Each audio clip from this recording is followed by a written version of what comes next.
El Señor esté con ustedes. y con tu espíritu. Proclamación de la buena nueva de nuestro Señor Jesucristo, según San Marcos. Gloria a ti, Señor.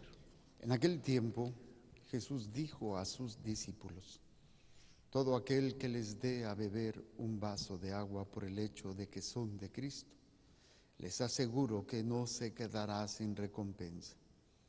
Al que sea ocasión de pecado para esta gente sencilla que cree en mí, más le valdría que le pusieran al cuello una de esas enormes piedras de molino y lo arrojaran al mar. Si tu mano te es ocasión de pecado, córtatela. Pues más te vale entrar manco en la vida eterna que ir con tus dos manos al lugar de castigo, al fuego que no se apaga. Y si tu pie te es ocasión de pecado, córtatelo. Más te vale entrar cojo en la vida eterna que con tus dos pies ser arrojado al lugar de castigo. Y si tu ojo te es ocasión de pecado, sácatelo.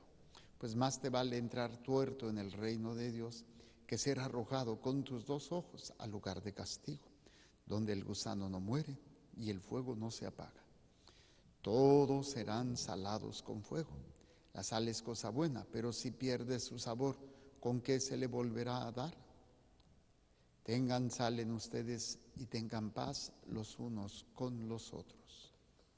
Palabra del Señor. Gloria a ti, Señor Jesús. Por la lectura del Santo Evangelio, sean perdonados nuestros pecados. Amén. Muy brevemente, sentados, por favor. El planteamiento que nos hace la palabra de Dios es hacer conciencia de la gravedad del pecado. Y no solamente aquí implica nuestro pecado, sino el daño que hacemos a otros.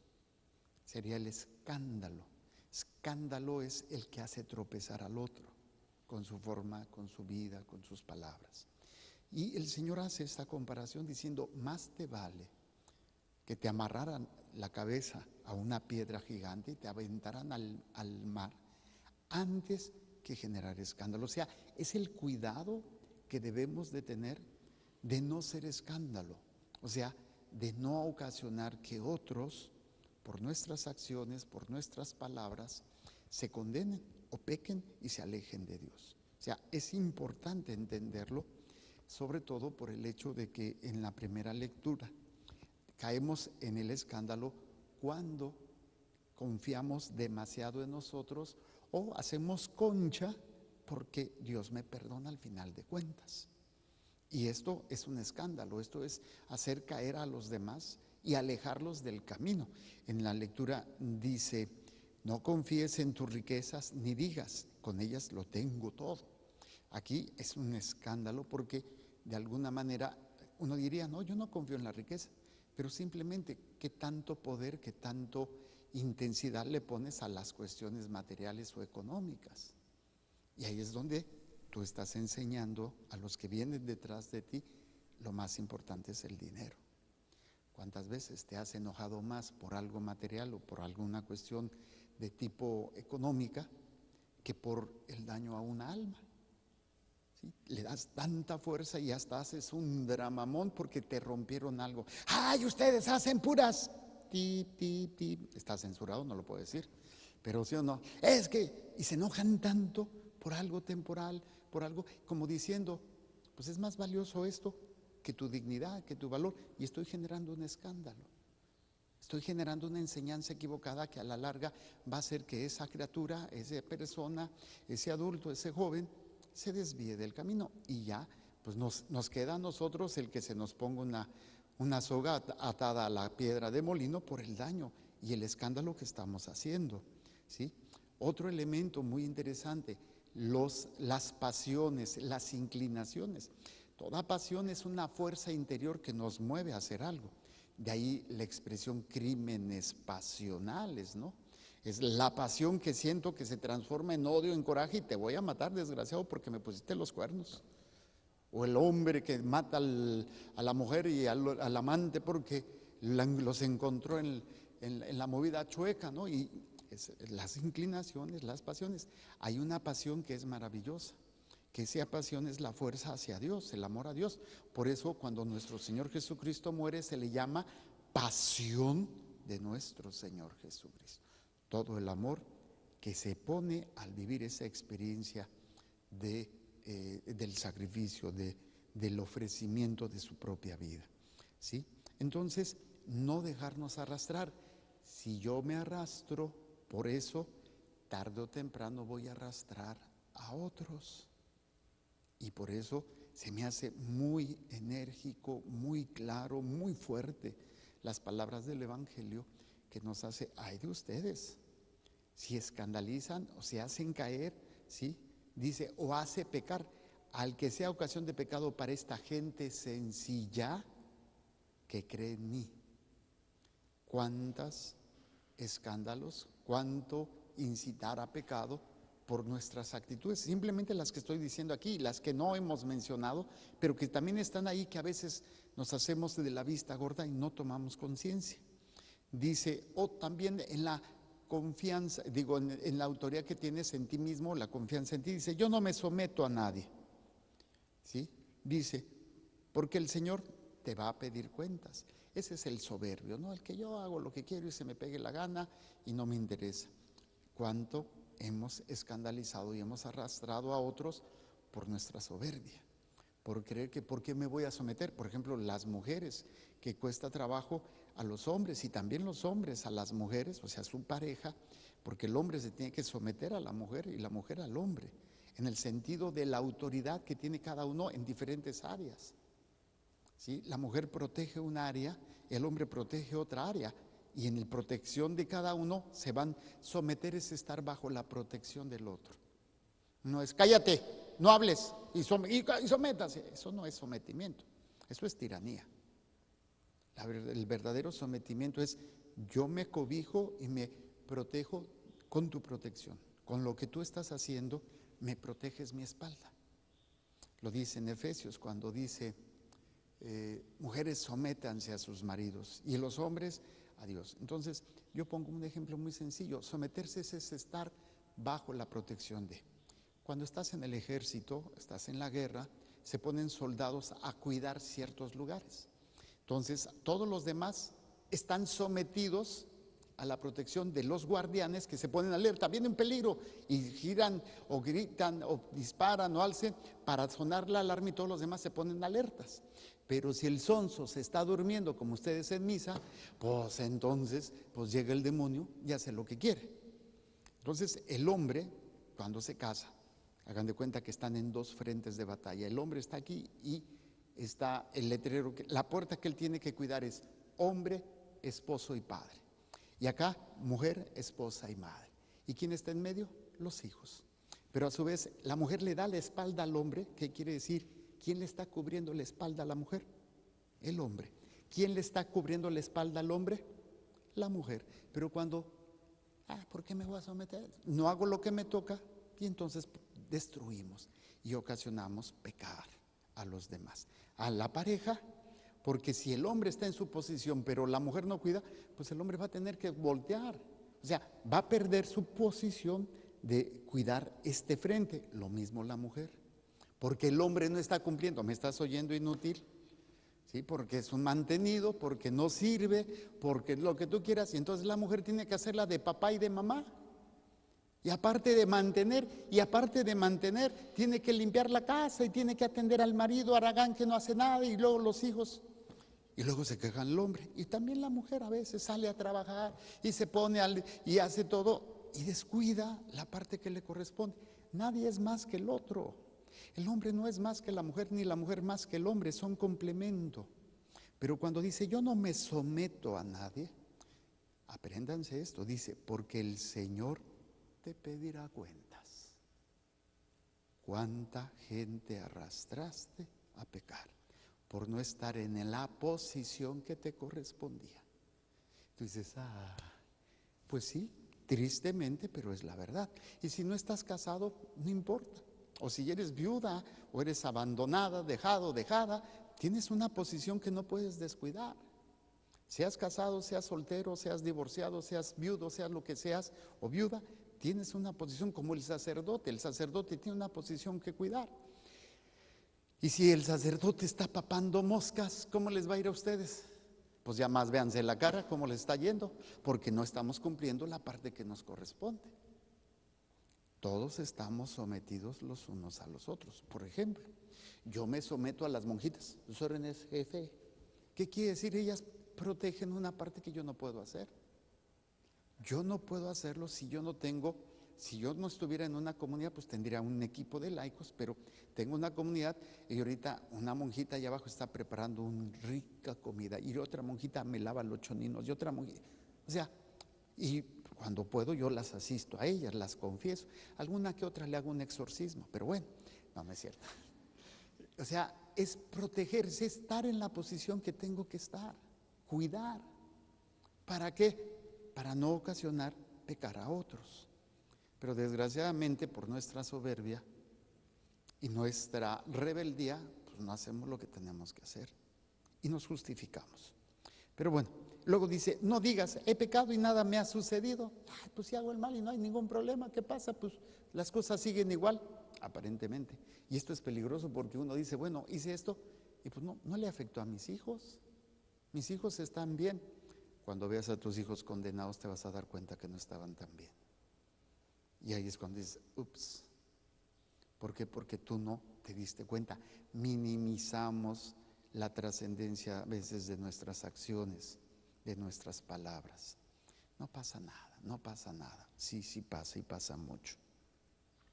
Dice, no digas he pecado y nada me ha sucedido, porque el Señor es paciente para castigar. Imagínate que Dios fuera como nosotros. Como cuando tu hijo se porta mal y tú no eres nada paciente, le pones unas cachetadas guajoloteras, le gritas, lo maltratas, porque se portó mal. Imagínate que Dios te castigara en el momento de tu pecado y te condenara. Dios es paciente. ¿Y tú cómo eres? Qué interesante. Dice, no confíes en el perdón de Dios. A ver, eso suena como una herejía. No, se refiere al que hace concha. A fin, luego me confieso, ¿cuál es el problema? Ya la intención ya no está bien. Y esos se están condenando y están haciendo que otros pequen. ¿Sí? Dice, no confíes en el perdón de Dios para amontonar pecados tras pecado, diciendo, al final de cuentas Dios me perdona, me arrepiento antes de morirme y me salvo.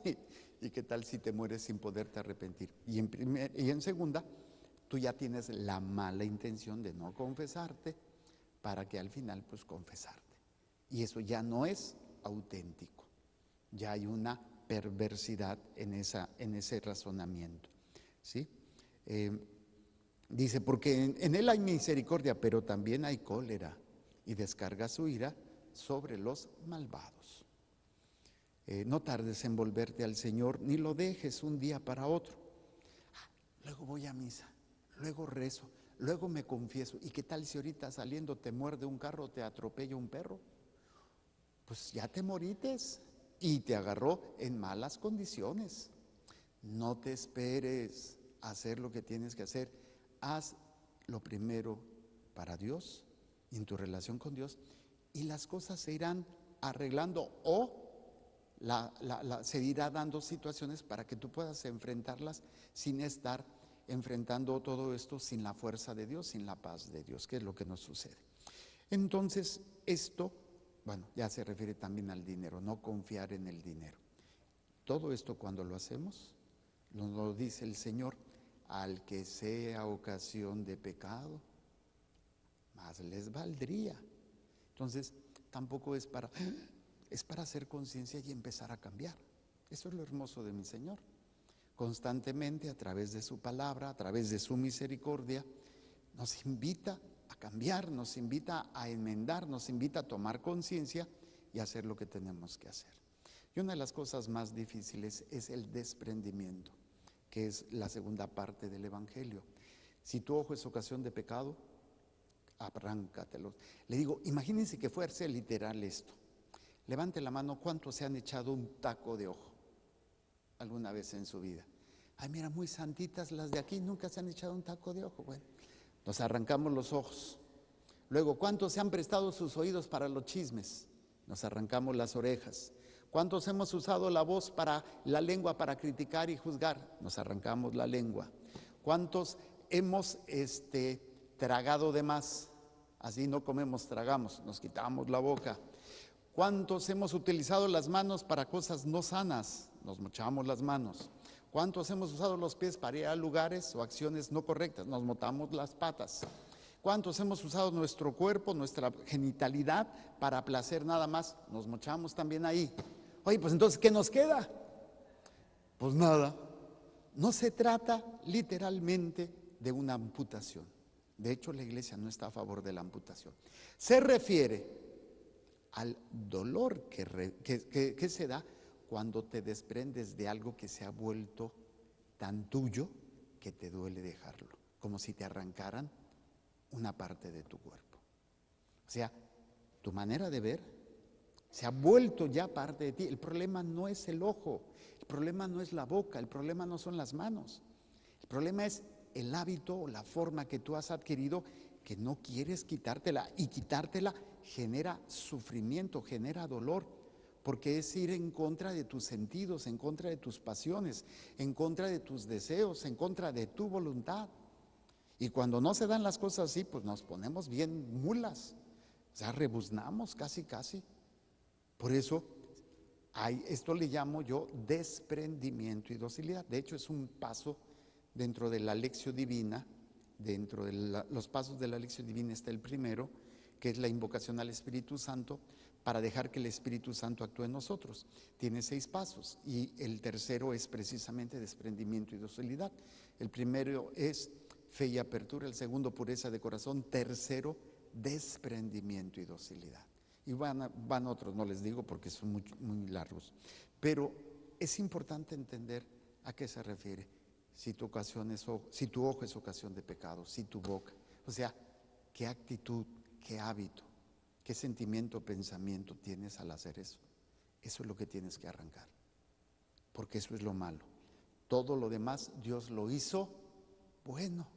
A mí me encanta eso. Cuando terminó Dios de hacer, cada día iba diciendo, y vio Dios que era bueno. Por eso yo le digo a la gente, ponte delante del espejo y di, qué bueno estoy, porque Dios me hizo.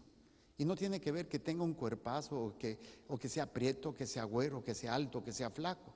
Soy obra de Dios y lo que Dios hizo es maravilloso. De lo que tengo que desprenderme es de lo que no es de Dios, y eso cuesta mucho. El ejemplo, y ya con esto termino, es el alcohólico, es el drogadicto. Quítale esa droga, quítale ese alcohol. ¿Cómo se pone? Desesperado.